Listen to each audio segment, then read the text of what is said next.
Hi everyone! Welcome to Smokey's Journey.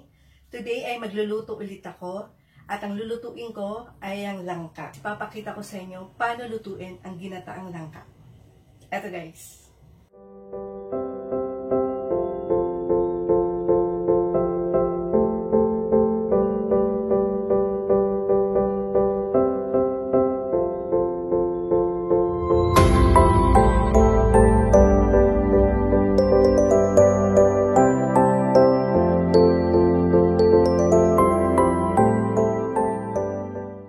Ng langka sa konting tubig lang para lumambot ito.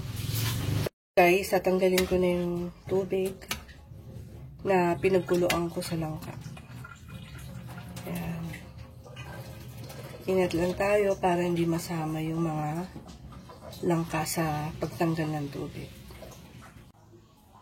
Ayan, wala na siyang tubig.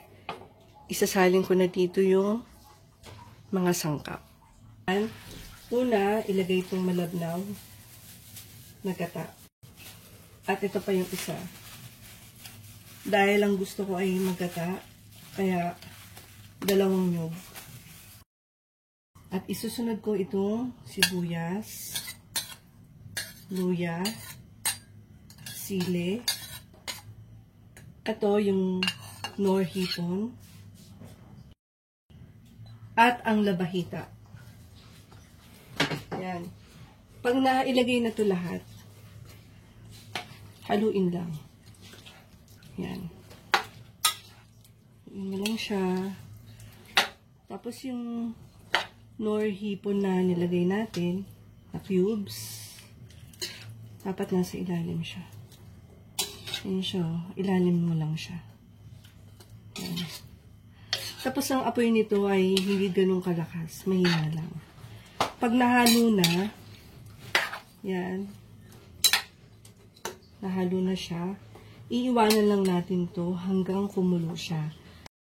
Ito guys, kumukulo na yung langka.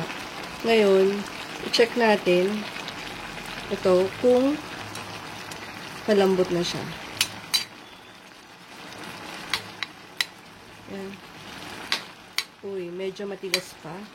Kaya, pakuluin pa natin siya ulit. Kumbaga, hayaan natin kumulo na kumulo. I-check natin maya-maya kung lumalambot na yung langka. Kailangan malambot siya. Yan, oh. Medyo matigas pa. Yan.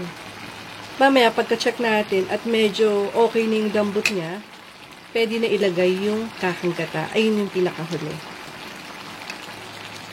Saka after 15 minutes ng pag-aantay ko, i-check natin kung may malambot na.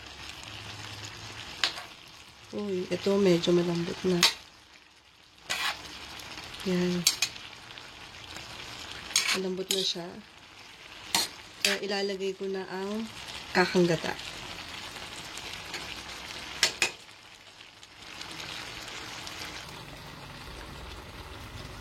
Ito na yung kakang gata. Buhos lang natin siya.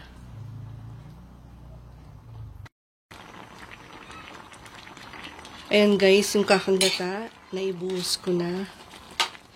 Halo-haluin.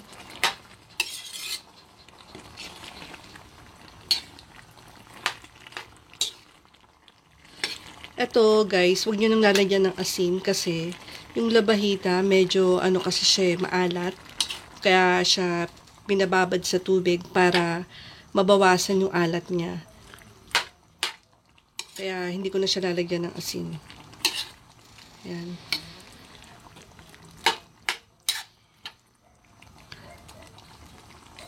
Pakukuluin ulit natin to. At pagkakulo, pwede na siyang hanguin. Yan. At pwede na siyang kainin.